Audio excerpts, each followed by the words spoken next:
गधा भाई, मुझे धन का लालच नहीं है। हमारे जंगल में मेरे पास बहुत संपत्ति है। मैं तो यहाँ यह तालाब बेचने के लिए आया हूँ। सोचता हूँ तुम भले जानवर दिखते हो, क्यों ना तुम्हें ही बेच दूं। मुझे, यानी सोने का तालाब मेरा हो जाएगा?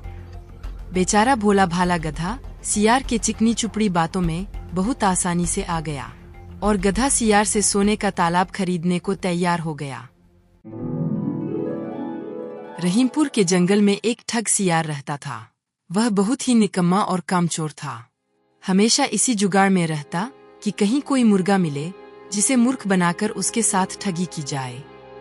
एक दिन, अरे भालू भाई, कल रात में मैंने आपको सपने में देखा। अरे रहने दे सियार, तू अपना सपना अपने पास रख और मुझे जाने दे। ऐसा बोलकर भालू चला गया। धीरे धीरे सारे जानवर सियार के हरकत को जान चुके थे, इसलिए कोई भी जानवर उसकी बातों में नहीं आता था। अब सियार समझ चुका था कि इस जंगल में उसकी दाल नहीं गलने वाली, इसलिए वह दूसरे जंगल जाने का निश्चय किया और अगले दिन सियार अपने जंगल को छोड़कर दूसरे जंगल के तरफ निकल पड़ा। दूसरे जंगल में पहुंचते ही दिन भर जंगल का जायजा लिया और शाम होते ही एक गधे को देख उसके पास गया और रुक कर बोला, गधे भाई, मैं इस जंगल में नया आया हूँ और शाम भी ढल चुकी है। क्या मुझे एक रात रुकने के लिए अपने पास शरण दे सकते हो? हाँ हाँ, क्यों नहीं। अभी तुम इस जंगल से परिचित नहीं हो और हमारे लिए मेहमान हो, और मेहमान भगवान के समान होते हैं। गधा सीधा साधा दयालु था। उसने सियार को अपने पास रोक लिया और उसे सम्मान के साथ भोजन कराया।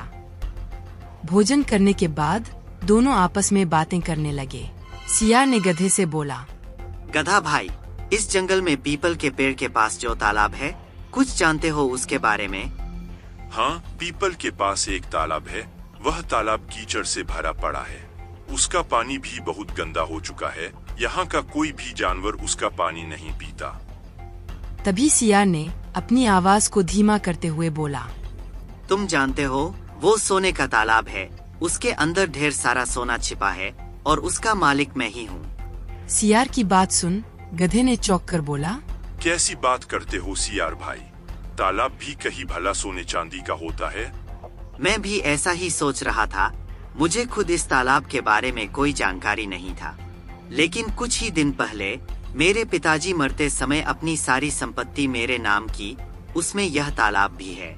मैं आज के दिन यहाँ अपनी संपत्ति देखने ही आया हूँ। यकीन नहीं होता तो उस थैली में देख लो जो मैंने उस तालाब से निकाली है। गधे को विश्वास दिलाने के लिए सियार ने सोने के गहने निकालकर गधे को दिखाया, जो उसे ठगने के लिए अपने साथ लेकर आया था। गहने को देखकर गधे को सियार के बात पर विश्वास हो गया और बोला, अरे हाँ, यह तो सचमुच सोने के गहने हैं। तब तो तुम बहुत बड़ा भाग्यशाली हो जो तुम्हारे पास सोने का तालाब है। अब सियार मन ही मन खुश हो रहा था। उसे तो इसी मौके की तलाश थी। फिर सियार बोला, गधा भाई, मुझे धन का लालच नहीं है। हमारे जंगल में मेरे पास बहुत संपत्ति है। मैं तो यहाँ यह तालाब बेचने के लिए आया हूँ। सोचता हूँ तुम भले जानवर दिखते हो, क्यों ना तुम्हें ही बेच दूं। मुझे, यानी सोने का तालाब मेरा हो जाएगा? बेचारा भोला भाला गधा सियार के चिकनी चुपड़ी बातों में बहुत आसानी से आ गया और गधा सियार से सोने का तालाब खरीदने को तैयार हो गया। दोनों के बीच 4 सिक्कों का सौदा तय हुआ। ठीक है सियार भाई, तुम यहीं रुको। मैं अभी हिरन के पास से सिक्के लेकर आता हूँ। मेरा घर सुरक्षित न होने से मैं अपना कमाया हुआ धन हिरन के पास रखता हूँ, और जब भी मुझे जरूरत होती है मैं उससे ले लेता हूँ। ठीक है, लेकिन ध्यान रखना जंगल में किसी को यह बात पता ना चले, वरना सब मेरे पीछे पड़ जाएंगे। ऐसा बोल सियार गधे को भेज देता है और गधा हिरन के पास जाकर अपना सिक्का मांगता है। गधे भाई, घर में सब ठीक तो है? आज एकाएक 4 सिक्कों की क्या जरूरत आन पड़ी है? अरे वो अपने जंगल में जो तालाब है ना, उसको मैं खरीद रहा हूँ। तालाब खरीद रहे हो? पर क्या करोगे तुम तालाब का? तालाब का तो मैं कुछ नहीं बता सकता, परंतु उसमें जो सोना है वह सब मेरा हो जाएगा। तालाब और सोना? मैं कुछ समझा नहीं। मुझसे कुछ छुपाओ मत। मुझे तो लगता है तुम किसी मुसीबत में फंसने जा रहे हो। साफ साफ बताओ, क्या बात है? हमारे जंगल में एक बहुत ही धनी सियार आया है। उसके पास ढेर सारी संपत्ति है और तो और हमारे जंगल की जो तालाब है जिसको हम लोग गंदा समझकर उसका पानी नहीं पीते हैं, उस तालाब में ढेर सारा सोना है। उसने तो मुझे उस तालाब से सोना निकाल कर भी दिखाया है। उसी तालाब को मैं उससे खरीद रहा हूँ। हम दोनों के बीच 4 सिक्कों का सौदा तय हुआ है। मुझे तो लगता है वह कोई मूर्ख ही है जो सोने की तालाब को मात्र 4 सिक्कों में ही बेच रहा है। मूर्ख वो नहीं, मूर्ख तुम हो। भला तालाब भी कहीं सोने की होती है? अरे गधे भाई, तालाब से पानी निकलता है, सोना नहीं। मैं भी ऐसा ही सोच रहा था, परंतु उसने मुझे सोना निकाल कर भी दिखाया। गधे भाई, मुझे तो वह कोई ठग मालूम पड़ रहा है जो तुम्हारी आँखों में धूल झोंक कर तुम्हें झांसा दे रहा है। एक तरकीब बताता हूँ जिससे दूध का दूध और पानी का पानी हो जाएगा। कौन सी तरकीब हिरन भाई? ऐसा करो, उस सियार से जाकर कहो कि मेरा छोटा भाई हिरन ने कहा है कि लिखा पढ़ी होगी तभी 4 सिक्के दूंगा और बिना लिखा पढ़ी के 1 सिक्के ही दूंगा। यदि तालाब वास्तव में सोने की होगी तो वह लिखा पढ़ी के लिए तैयार हो जाएगा, नहीं तो 1 सिक्के में ही मान जाएगा। हिरन की बात सुन गधा हामी में सिर हिलाया और सिक्का लेकर सियार के पास पहुंचा। सियार भी गधे के आने के इंतजार में उतावला हो रहा था। गधा पहुंचते ही सियार से बोला, सियार भाई, मेरे हिरन भाई ने कहा है यदि आप लिखा पढ़ी करने को तैयार हो तो 4 सिक्के दूंगा, वरना आप बिना लिखा पढ़ी के 1 सिक्के ले लो। सियार ठग किसी तरह से जल्दी करके सिक्का लेकर वहां से जाना चाहता था। वह बोला, अरे गधे भाई, तुम बड़े भले आदमी हो, अब तुमसे क्या लिखा पढ़ी करना, लाओ 1 ही सिक्के दे दो। अब गधे को समझने को कुछ बचा ही नहीं था। गधे को समझ में आ गया कि सियार उसको ठगना चाहता है। ठीक है सियार भाई, कोई भी शुभ कार्य करने से पहले मुंह मीठा किया जाता है। तुम बस 2 मिनट रुको, मैं बताशा लेकर आता हूँ। बताशा लेने के बहाने गधा जंगल से 2-4 जानवरों को बुला लाया और सियार की जमकर धुनाई कर दी। किसी तरह सियार वहां से जान बचाकर भागा। खंदावली के जंगल में एक ढोंगी सियार रहता था। वह बहुत ही आलसी था। वह हर वक्त इसी फिराक में रहता कि बिना परिश्रम किए उसे भोजन पानी मिलता रहे। कुछ वर्षों पहले ही शोहेबपुर जंगल के जानवरों के साथ पाखंड करके ढेर सारा धन लेकर आया था, परंतु बैठे बिठाए कुछ ही वर्षों में सारा धन खा पी कर चट कर गया था। अब पेट भरने के लिए छोटे मोटे जानवरों का पीछा करके उनका शिकार करना उसे बड़ा भारी लगता था। वह यही तिक्रम लगाता रहता था कि ऐसी जुगाड़ लगाई जाए जिससे बिना हाथ पांव चलाए भोजन मिलता रहे और उसे खाकर सोते रहे। एक दिन सियार भूखे प्यासे जंगल में भटक रहा था। उसने देखा कुछ ही दूरी पर एक चूहों का बड़ा दल उछल कूद मचा रहा था। क्या मस्त मोटे मोटे चूहे हैं, काश 2-4 चूहे मेरे पेट में आ जाते तो मुझे भूख से राहत मिलती। क्या करूं, कैसे इनको खाऊं? काफी सोच विचार के बाद सियार को एक तरकीब सूझी और वो चूहों के जाने का इंतजार करने लगा। कुछ देर के बाद जब खेल कूद कर चूहा वहां से जाने लगे, तब सियार दबे पाव उनका पीछा किया और उनके बील तक गया। चूहों के बील को देखकर सियार वापस लौट गया और कल सुबह का इंतजार करने लगा। दूसरे दिन सुबह होते ही सियार जंगल से एक बड़ा पत्ता लेकर आया और चूहों के बील के पास उसे बिछाकर अपनी दोनों आंखें बंद करके उस पर खड़ा हो गया। कुछ देर के बाद जब चूहे बाहर खेलने के लिए अपने बील से निकले तो सामने महात्मा के वेश में सियार को देखकर आश्चर्य हो गए।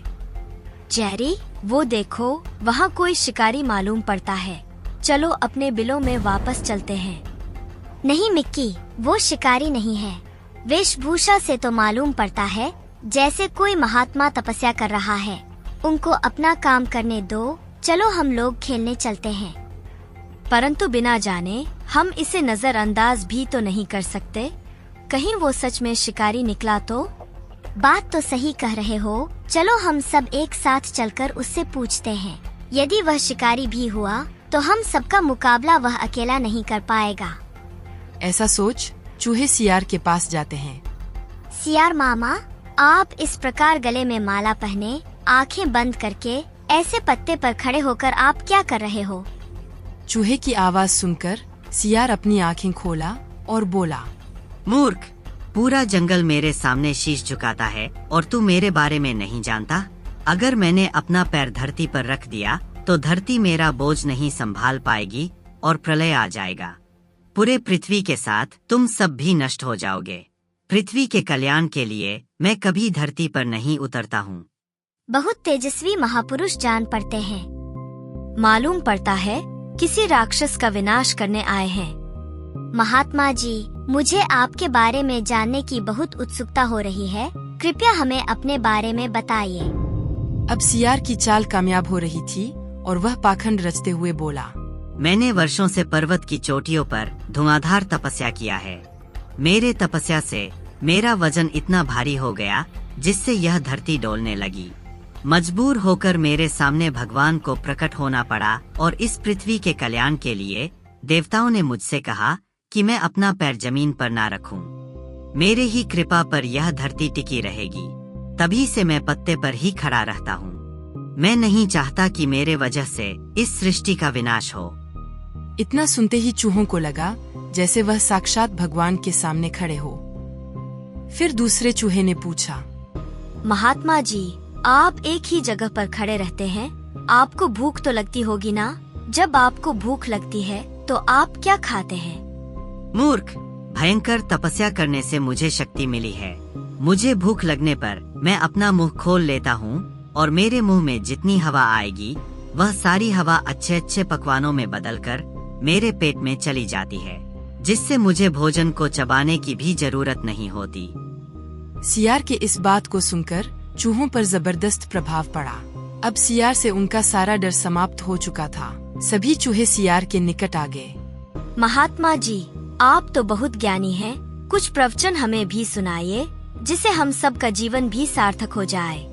अब सियार बहुत खुश हो रहा था। ठीक वैसा ही हो रहा था जैसा कि सियार चाहता था। सियार बनावटी प्रवचन सुनाने लगा। चूहों ने भी कभी प्रवचन नहीं सुना था जिससे कि वह सही और गलत का फर्क समझ सके। कुछ देर बाद, अब मेरे तपस्या का समय हो रहा है। तुम सब घर जाओ और बाकी का प्रवचन मैं संभाल के रखे रहूंगा।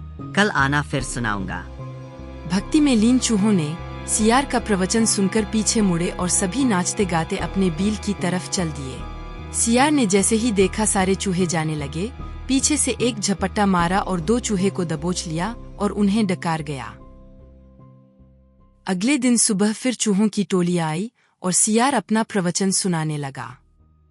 कुछ देर बाद, अब मेरे तपस्या का समय हो रहा है। तुम सब घर जाओ और बाकी का प्रवचन मैं संभाल के रखे रहूंगा।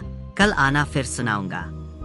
पिछले दिन के भांति जैसे ही चूहे अपने बील में जाने को पीछे मुड़े, सियार पीछे से झपट्टा मारा और 2 चूहे डकार गया। अब सियार बहुत खुश था। लंबे समय का दावत बैठे बिठाए उसे मिल रहा था। अब निरंतर ऐसा ही चलता रहा जिससे धीरे धीरे चूहे काफी कम होने लगे। भाइयों, लगता है दिन पर दिन हमारी संख्या कम होती जा रही है। हाँ जेरी, मुझे भी ऐसा ही लगता है। हम सभी तो अब कहीं जाते भी नहीं। महात्मा जी का प्रवचन सुनने के बाद सीधा अपने घरों में ही आ जाते हैं।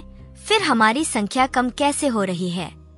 कहीं उस महात्मा जी की कृपा तो हमारे ऊपर नहीं हो रही है? इसका पता लगाना होगा। अब सभी चूहे समझ गए थे कि हो ना हो सियार उन्हें खा रहा है। रोज की तरह अगले दिन भी सारे चूहे प्रवचन सुनने गए, परंतु एक चूहा भीड़ से दूर खड़ा होकर सियार पर नजर बनाए हुए था। कुछ देर बाद, अब मेरे तपस्या का समय हो रहा है। तुम सब घर जाओ और बाकी का प्रवचन मैं संभाल के रखे रहूंगा। कल आना, फिर सुनाऊंगा। सियार की बात सुन वापस जाने को जैसे ही सारे चूहे पीछे मुड़े, सियार झपट्टा मारा और 2 चूहे पकड़ लिया। ताक में लगे चूहे ने यह सब देखते ही शोर मचाया और सारे चूहे एक साथ सियार पर टूट पड़े।